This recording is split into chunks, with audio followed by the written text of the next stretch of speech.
The most expensive mistakes are usually made by people who stop listening. The conference room on the 42nd floor of Sterling Dynamics overlooked the glittering skyline of Seattle, where glass towers reflected the pale morning sun like polished steel. Around a massive walnut table sat engineers with spotless resumes, executives with flawless presentations, and analysts whose charts glowed across a wall-sized display. At the head of the room stood Victoria Sterling, the billionaire CEO whose instincts had transformed a small aerospace supplier into one of the country's fastest-growing technology companies. She folded her arms as the lead engineer cleared his throat. "We've tested them 31 times," he said. "Every unit failed. They're dead." Another executive nodded confidently. "Repair costs exceed projected value. We recommend immediate disposal." Victoria studied 6 photographs displayed across the screen, each showing a different prototype engine resting beneath harsh fluorescent lights inside the company's research facility. 6 years of work, tens of millions of dollars, hundreds of sleepless nights. Every expert in the room had reached the same conclusion. "Scrap all 6, she said without hesitation. "Sell them as industrial surplus." No one questioned her decision. Pens moved. Tablets lit up. Contracts were prepared before the meeting had even ended. By noon, the 6 engines were nothing more than expensive pieces of unwanted metal listed at auction for little more than their weight. Less than 20 miles away, Ethan Brooks tightened the worn belt on an aging pickup before driving toward the salvage yard after finishing another 12-hour shift repairing commercial generators. Grease stained the sleeves of his faded work shirt, and the lunchbox on the passenger seat still held half of the sandwich he never had time to finish. Every dollar mattered. Every gallon of gas mattered. Raising 10-year-old Lily alone had taught him that some dreams had to wait while bills never did. The salvage yard manager waved as Ethan stepped out of the truck. "You came for bearings again?" he asked. Ethan smiled quietly. "Just looking today." Rows of discarded machinery stretched across the property beneath the afternoon sun. Forklifts hummed. Metal clanged in the distance. Then he saw them. 6 massive engines sat beneath weathered tarps with bright orange tags hanging from each frame. Ethan walked closer without saying a word. He rested one hand against the cool metal of the nearest housing and closed his eyes for just a moment. He didn't reach for a wrench. He didn't inspect a manual. He simply listened as the breeze drifted through cracked, cooling fins and carried the faint scent of burnt lubricant. "Broken," the yard manager said with a shrug. "Some billionaire company dumped them this morning. Biggest engineering failure I've ever seen." Ethan remained silent. His fingers traced a tiny machining mark hidden near the compressor housing, and something almost invisible softened his expression. "How much for all 6? The manager laughed. "You serious? Nobody wants these." Ethan looked at the engines again, calm as still water. "$1." The man named a price so low it sounded almost like a joke. Ethan reached into his worn wallet, counted every bill twice, and handed over nearly all the cash he had saved for months. As the receipt printed, the manager shook his head. "Guess everybody's entitled to one bad decision." Ethan watched the forklifts begin loading the engines onto an old flatbed trailer. His phone buzzed with a message from Lily. "Are you coming home for dinner, Dad?" He smiled and typed back only 4 words. "I'll be there soon." Behind him, the 6 forgotten engines waited in perfect silence, while somewhere across the city, the woman who had thrown them away had no idea she had just handed the greatest opportunity of her career to the one man who understood they had never been dead at all. Ethan Brooks did not unload the engines that evening. Instead, he parked the trailer beside his weathered garage just as the last golden light slipped behind the Cascade Mountains. The building had once been a thriving machine shop owned by his father, but now the faded sign above the rolling door had nearly lost its lettering, and only a single lamp illuminated the cracked concrete floor inside. "Lily." Brooks burst through the front door of the small house, carrying a backpack nearly half her size. "Dad, you are late," she said, pretending to sound disappointed before wrapping her arms around him. Ethan smiled as he hugged her gently. "I know. I found something interesting today." She looked toward the trailer and tilted her head. More engines? He nodded. 6 of them. Lily laughed. That sounds expensive. Actually, he replied, they were cheaper than your birthday bicycle. She giggled while helping him carry groceries into the kitchen. Dinner was simple. Tomato soup warmed on the stove, grilled cheese sandwiches, and apple slices arranged carefully on 2 old ceramic plates. They sat across from each other at the small wooden table that Ethan had built years before. Lily noticed something unusual. Her father barely touched his food. He was thinking, not worrying. Thinking. She had learned the difference long ago. You have that look again, she said quietly. Ethan glanced up. What look? The one you get before you fix something everybody else gives up on. He smiled without answering. After dinner, Lily finished her homework at the corner of the garage while Ethan rolled back the large steel door. Cool evening air drifted inside, carrying the scent of cedar trees and fresh rain. He walked slowly around the first engine, flashlight in one hand, notebook in the other. There were no repair manuals spread across the workbench. No laptop connected to diagnostic software. No expensive equipment humming nearby. Only silence. He crouched beside the engine for several minutes without touching a single bolt. Lily finally looked up from her math worksheet. Dad, why are you just staring at it? Ethan remained focused. Because machines talk. She laughed softly. Engines cannot talk. Not with words, he answered. But every scratch, every stain, every sound, every missing mark tells a story. He reached beneath the housing and brushed away a thin layer of dust with one finger. A faint silver line appeared where almost nowhere should have existed. He circled it quietly in his notebook, but said nothing else. Lily walked closer, curiosity replacing homework. Do you think they really are broken? Ethan rested his hand against the metal casing once more. No. Then what are they? His eyes remained calm, almost peaceful. Misunderstood. Outside, distant thunder rolled across the horizon while the first drops of rain tapped gently against the roof. Ethan switched off the flashlight and simply listened as tiny echoes traveled through the hollow chambers of the engine. His breathing slowed. Somewhere inside the complicated maze of metal, he recognized a pattern that no inspection report had ever mentioned. It was not the sound of failure. It was the sound of something that had never been given the chance to work the way it had been designed. Miles away, inside Sterling Dynamics headquarters, Victoria Sterling received the final report confirming the disposal of the 6 prototypes. She signed the last document without another glance, convinced the chapter had finally ended.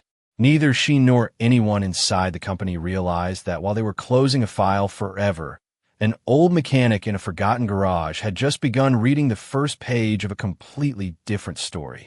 The next morning began before sunrise, the kind of quiet hour when the world still seemed undecided about becoming busy. Ethan Brooks unlocked the garage while a cool breeze carried the scent of damp pavement through the open door. Lily was still asleep, and the only sounds came from a ticking wall clock and distant songbirds greeting the morning. He poured a cup of black coffee, placed it untouched on the workbench, and stood before the first engine again. Most mechanics would have reached immediately for socket wrenches, diagnostic scanners, or replacement parts. Ethan reached for a stethoscope designed for industrial machinery. He pressed its metal tip gently against different sections of the engine housing and closed his eyes. Talk. Pause. Rotate. Listen. Again. The ritual continued for nearly an hour. He recorded nothing except tiny symbols inside his worn notebook, marks that would have looked meaningless to anyone else. As sunlight slowly filled the garage, Lily stepped inside, carrying 2 slices of toast. You forgot breakfast again, she said. Ethan accepted one slice with a grateful smile. Thank you. She looked around in surprise. Every engine remained completely assembled. Dad, you have been out here for hours. Yes, but you have not fixed anything. Ethan brushed a few crumbs from his shirt and replied calmly, Not yet. She folded her arms. Why? He walked toward the second engine and pointed at several nearly invisible scratches surrounding one inspection panel. Because when people hurry to solve a problem, they often destroy the clues explaining why it happened. Lily stepped closer. So you are investigating? Exactly. She nodded thoughtfully, trying to understand. Ethan removed a small inspection cover no larger than his hand. Inside, every component appeared almost new. Bearings were smooth. Seals were intact. Wiring remained perfectly organized. Nothing matched the official reports describing catastrophic failure. He quietly replaced the cover without changing a single part. Then he repeated the entire process with a second engine. Listen, observe, smell the lubricant, feel the temperature of the alloy. Watch how light reflected across polished surfaces. Every detail mattered. Around noon, his old friend and neighboring shop owner, Frank Miller, wandered into the garage carrying a box of donuts. Frank stopped abruptly after seeing the 6 enormous engines lined across the floor. Good grief, Ethan. Did somebody lose a factory? Ethan laughed softly. Something like that. Frank walked around one engine and whistled. I heard about these on the local business news. Sterling Dynamics dumped them because they were impossible to save. Ethan remained kneeling beside the third engine. That is what they believe. Frank shrugged. Well, hundreds of engineers cannot all be wrong. Ethan looked up with the same quiet expression he always carried. No, but hundreds of engineers can all begin with the same wrong assumption. Frank frowned, unsure whether he had heard correctly. Before he could ask another question, Ethan gently spun one small compressor blade with 2 fingers. Instead of stopping immediately, it continued turning far longer than expected, almost effortlessly. Ethan watched the smooth rotation in complete silence.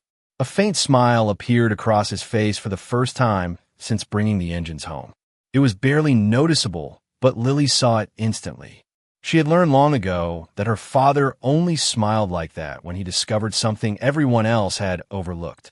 Without saying another word, Ethan picked up his notebook and carefully drew a single circle around one sentence he had written earlier that morning.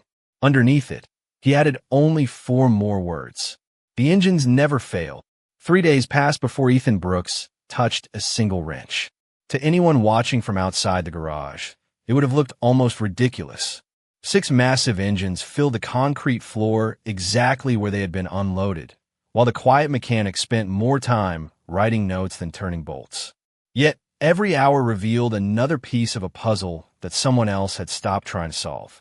Early Friday morning, Ethan spread 6 inspection reports across his workbench beside his own handwritten observations. Every corporate report reached the same conclusion: irrecoverable thermal instability, complete performance collapse, permanent mécanical failure. He read each page slowly, then compared them to the polished compressor blades, the untouched seals, and the nearly perfect bearing surfaces inside the engines themselves. The paperwork described destruction. The metal told a completely different story. Lily arrived before school carrying 2 cups of hot chocolate. She noticed dozens of tiny sketches covering her father's notebook. Arrows, airflow patterns, pressure curves, temperatures. You found something, did you not? She asked. Ethan nodded without looking up. I think I found where everyone stopped asking questions. She sat beside him. Can you explain it to me? He picked up a small flashlight and aimed it through one of the engine passages. Imagine your teacher gives everyone the wrong ruler. Every student measures carefully. Every answer matches. Every answer is still wrong. Lily thought for a moment before smiling. So they all trusted the ruler. Ethan smiled back. Exactly. He walked toward the first engine and removed a narrow inspection panel. This time he examined a series of microscopic heat marks near the airflow channel. They formed an almost perfect pattern, not random damage, predictable behavior. He compared the marks across all 6 engines. Every one of them matched within fractions of an inch. Machines almost never repeated accidents with that kind of precision. Design assumptions did. Across town, Sterling Dynamics held another executive review.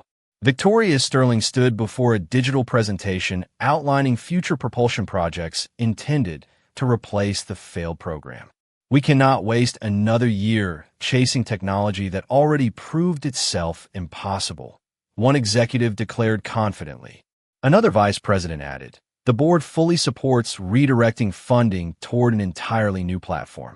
Victoria listened quietly before approving the proposal. Nobody in the room questioned the original testing process because every department had signed off on the same data years earlier. Success had made them trust consensus. Confidence had quietly replaced curiosity. Back inside the old garage, Ethan rolled a portable whiteboard toward the engines and drew two simple lines. One represented the engine. The other represented the testing equipment. Instead of circling the engines, he circled the testing system itself. Frank Miller stopped by after lunch and stared at the drawing. "Hold on," he said slowly. "You are telling me the engines were never the problem?" Ethan leaned against the workbench and folded his arms. "I'm saying everyone spent years proving the same conclusion without ever proving the same question." Frank blinked several times. "If you are right." Ethan finished the sentence for him. Then 6 engines were declared failures because someone measured the wrong thing. The garage became completely still. Even Lily stopped writing in her notebook. Ethan looked once more at the quiet machines surrounding him before reaching for his toolbox for the very first time. After days of listening instead of repairing, he finally knew exactly which single adjustment he needed to make, and it was not inside the engines at all. Saturday morning arrived wrapped in cool gray clouds, and for the first time since bringing the engines home, Ethan Brooks rolled one of them into the center of the garage. Lily sat quietly on a wooden stool, her homework forgotten as she watched her father arrange a handful of ordinary tools across the workbench. There were no expensive replacement parts waiting in boxes, no brand new components ordered overnight. Only a custom adapter Ethan had machined himself from a discarded aluminum block, a pressure gauge older than Lily, and pages of careful notes collected over days of patient observation. Frank Miller leaned against the garage door with a cup of coffee and shook his head. "You really believe this is going to work?" Ethan looked up calmly. "I believe the engine deserves one honest test." He carefully connected the adapter, not to repair the engine, but to recreate the airflow conditions he believed had been missing from every previous evaluation. Every measurement was checked twice. Every connection was tightened by hand. Nothing about the process felt rushed. Lily noticed how slowly her father breathed before reaching for the ignition controls. "Are you nervous?" she asked softly. Ethan smiled. "No, I am listening." Silence settled across the garage.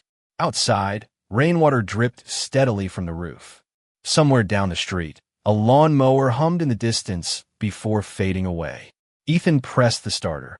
The engine turned once, then stopped. Frank sighed quietly. Maybe they were right after all. Ethan did not react. Instead, he loosened one adjustment less than the width of a coin, watched the pressure gauge settle into a different range, and nodded almost to himself. Again, he pressed the starter a second time. The turbine rotated more smoothly. Air rushed through hidden passages with a deeper, steadier tone than before. The compressor continued spinning. Another second passed, then another. Suddenly the engine awakened with a clean, confident surge that echoed through the garage like a voice that had been waiting years to be heard. No violenta explosión. No dramatic shower of sparks. Only a smooth, powerful rhythm filling the room with controlled energy.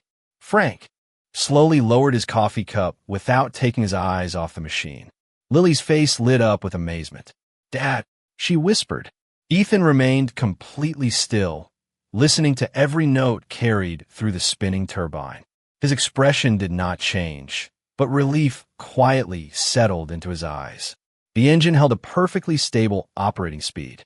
Temperatures climbed exactly where they should. Pressure remained balanced. Every instrument confirmed the same impossible truth. After several minutes, Ethan gently powered the system down. The growing silence somehow felt louder than the engine itself. Frank finally spoke. "That cannot be real." Ethan handed him the printed readings from the monitoring equipment. Frank read every number twice before looking back at the engine. "These are better than factory specifications." Ethan nodded once. "Because this is the first time it has ever been tested the way it was designed to run." Lily wrapped her arms around her father, unable to hide her excitement. "You fixed it." Ethan looked down at her and quietly shook his head. "No," she frowned. "Then what did you do?" He glanced toward the remaining 5 engines waiting patiently along the wall. I removed the misunderstanding. At that exact moment, Frank quietly lifted his phone and recorded the final 30 seconds of the successful test. He did not realize that before sunset, the short video would begin spreading far beyond their small neighborhood, carrying the sound of one forgotten engine all the way back to the headquarters where it had once been declared impossible. By Monday morning, the 30-second video had traveled farther than Frank Miller ever imagined. It appeared first in local engineering forums, then among aviation enthusiasts, and finally inside private industry groups, where experienced mechanics rarely reacted with excitement unless they saw something truly unusual. The comments all asked the same question. How could an engine officially classified as beyond recovery produce numbers that exceeded its original performance targets? Inside Sterling Dynamics headquarters, the clip reached the office of Victoria Sterling just before her first executive meeting. She watched it once without speaking. Then she watched it again. The garage was small. The equipment looked outdated. The mechanic wore faded work clothes with oil stains on the sleeves. Yet the sound coming from the engine was unmistakable. Smooth, stable, healthy. She paused the video on a single frame showing the pressure gauge. Zoom in, she said. Her assistant enlarged the image until the numbers became visible. One senior engineer frowned. Those readings cannot be correct. Another crossed his arms. The instruments must be inaccurate. Victoria remained silent for several seconds before asking a different question. Who recorded this? Within an hour, her team traced the upload to Frank's account, then to the small garage outside Seattle where Ethan Brooks spent his days repairing industrial equipment. A brief report landed on Victoria's desk. Independent mechanic. Widower. Single father. Small repair business. No current ties to any major aerospace company. Nothing about the file explained what she had just witnessed. Schedule a visit, she said calmly. Today. Late that afternoon, a black luxury sport utility vehicle rolled slowly onto the gravel driveway outside Ethan's garage. Lily looked through the window and whispered, "Dad, I think somebody important is here." Ethan wiped his hands with an old shop towel before stepping outside. Victoria Sterling climbed out of the vehicle wearing a simple navy business jacket instead of the formal suits that usually appeared on magazine covers. She looked toward the row of engines visible inside the garage before meeting Ethan's eyes. "Mr. Brooks?" she asked. "Yes, I am Victoria Sterling." Ethan nodded politely. "Welcome." There was no surprise in his voice, no attempt to impress her, no sign that he recognized one of the wealthiest business leaders in the country. He simply opened the garage door wider. Victoria slowly walked around the restored engine while studying every connection. "Did you replace the turbine?" she asked. "No." "The fuel system?" "No." "The compressor assembly?" Ethan smiled gently. "No." She stopped beside the workbench. "Then what exactly did you change?" Ethan picked up the small aluminum adapter he had machined himself and placed it quietly in her hand. The way the engine was being judged. Victoria looked at the simple piece of metal with visible confusion.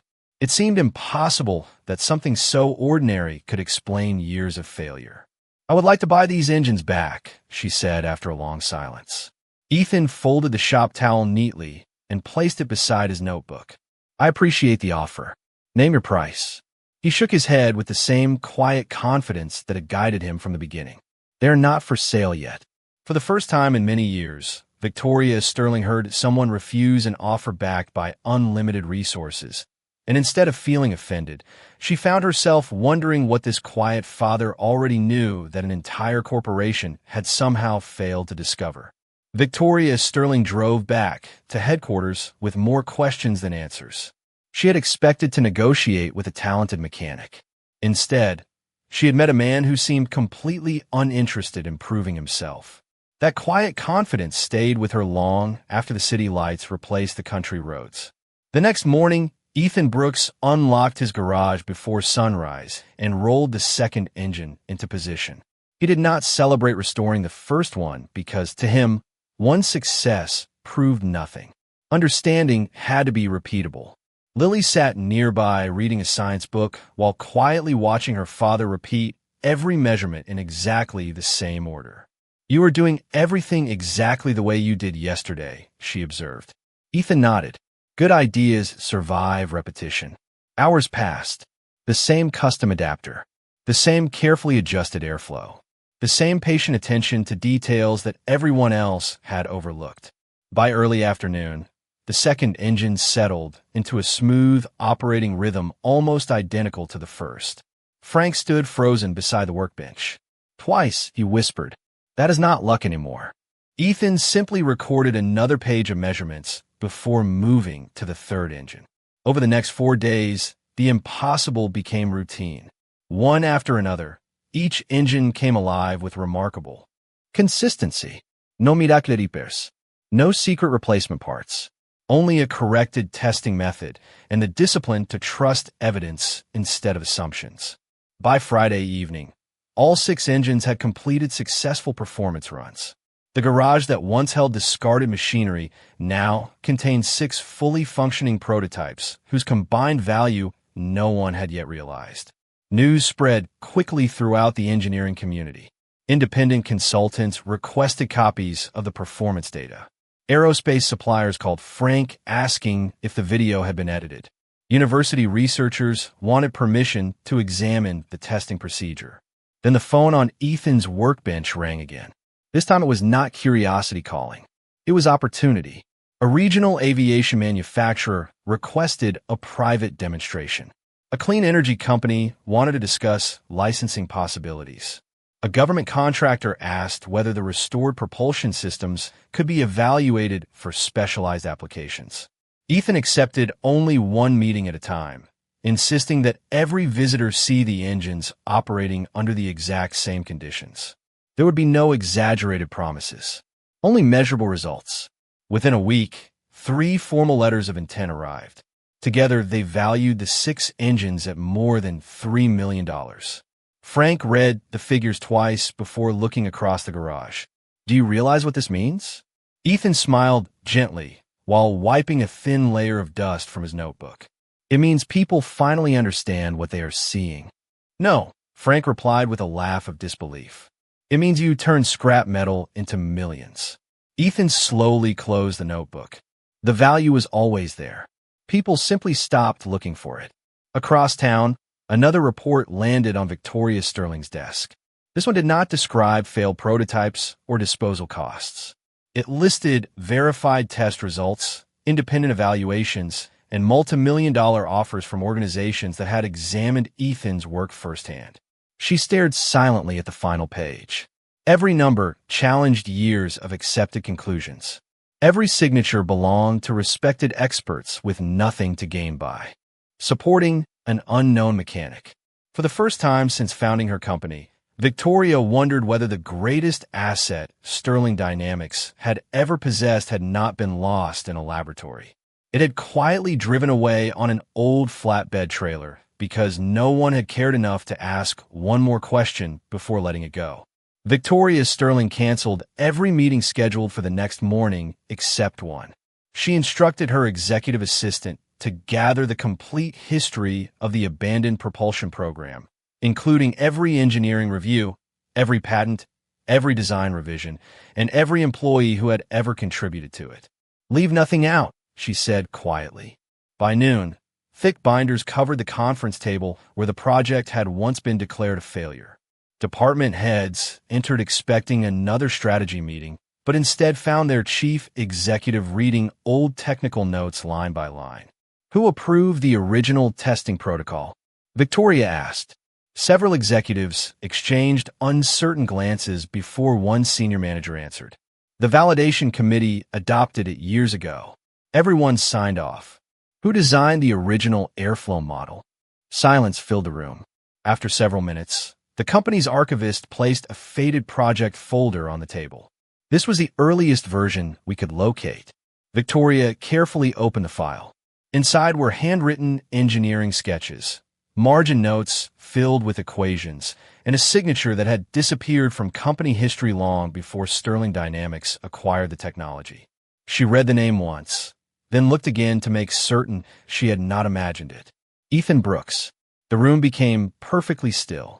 Another executive leaned forward. That cannot be the same man. The archivist opened another folder containing patent records from more than a decade earlier. Ethan Brooks had not simply worked on advanced propulsion systems. He had helped develop the original airflow architecture that later became the foundation for the entire engine platform. Several early patents listed him as a principal engineer before his name quietly disappeared from later corporate documents following mergers, restructurings, and years of organizational change. Victoria continued reading. Performance recommendations, testing cautions, validation notes. One handwritten paragraph caught her attention immediately. It warned that conventional testing equipment would produce misleading results unless airflow conditions matched a specific calibration method. Victoria slowly closed her eyes. The warning Ethan had written years earlier had never been included in the final testing manuals. Somewhere along the company's growth, one critical assumption had replaced the original design philosophy. The engines had been evaluated correctly according to the wrong procedure. Across town, Ethan spent the afternoon helping Lily build a small model airplane for her school science project. She laughed each time the lightweight wings tilted unevenly across the kitchen table. "It keeps drifting," she said. Ethan adjusted the angle of one wing by less than half an inch. The little airplane immediately glided smoothly across the room. Lily smiled with surprise. "Such a tiny change." Ethan nodded. Small details decide big outcomes. At that same moment, Victoria remained seated alone in the empty conference room, surrounded by documents that had quietly rewritten the story she believed she knew. She no longer saw Ethan as an unknown mechanic who had repaired discarded machines. She now understood that he was the engineer who had originally taught those machines how they were supposed to breathe.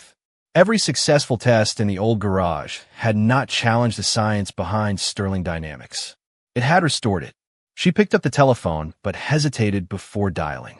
For the first time in many years, she realized that the conversation she needed to have could not begin with an offer of money, a business proposal, or a contract. It had to begin with respect, because the quiet father everyone had overlooked had never stepped into the story by accident. He had been there from the very beginning, patiently waiting for the truth to catch up with him. The following Monday, Ethan Brooks received a handwritten envelope instead of another business proposal. Inside was a single invitation for Victoria Stirling, asking him to visit Stirling Dynamics, not as a contractor, not as a consultant, but as the engineer whose work deserved to be heard. Ethan folded the letter carefully and placed it inside his notebook before driving to headquarters with Lily after school. As they entered the lobby, employees quietly recognized the man from the videos that had spread across the engineering community. Conversation softened. Curious eyes followed him through the building. Yet Ethan greeted every receptionist, security officer, and technician with the same calm smile he offered everyone else. Victoria met them outside the executive conference room instead of waiting inside. "Thank you for coming," she said sincerely. Ethan nodded. "Thank you for inviting us." Lily looked around at the enormous building with wide eyes, while Victoria escorted them into a room where the company's leadership team had already gathered. On the large display behind them appeared one sentence taken directly from Ethan's original engineering notebook written years earlier. "Never test an engine under conditions it was never designed to experience." Victoria stood quietly before the room. "For years," she began, "we believed these engines had failed. We trusted reports, procedures, and unanimous conclusions. What we failed to do was return to the engineer who understood the design better than anyone else." She turned toward Ethan. "Mr. Brooks, I owe you an apology." The room became completely silent. "I judged 6 remarkable machines without asking whether our process deserved the same scrutiny. Worse, I failed to recognize the person whose ideas built the very foundation we inherited. That mistake belongs to me." Ethan listened without interrupting. After a long pause, he answered with the same quiet voice that had guided every step of his journey. "We all miss things sometimes. The important part is deciding whether pride or curiosity speaks next." Several executives lowered their eyes, understanding the weight of those simple words. Victoria smiled gently before placing a small wooden box on the conference table. Inside rested the original patent certificate bearing Ethan's name, carefully restored and newly framed. "This always belonged to you," she said. Ethan looked at the document for several moments before closing the lid again. "Thank you."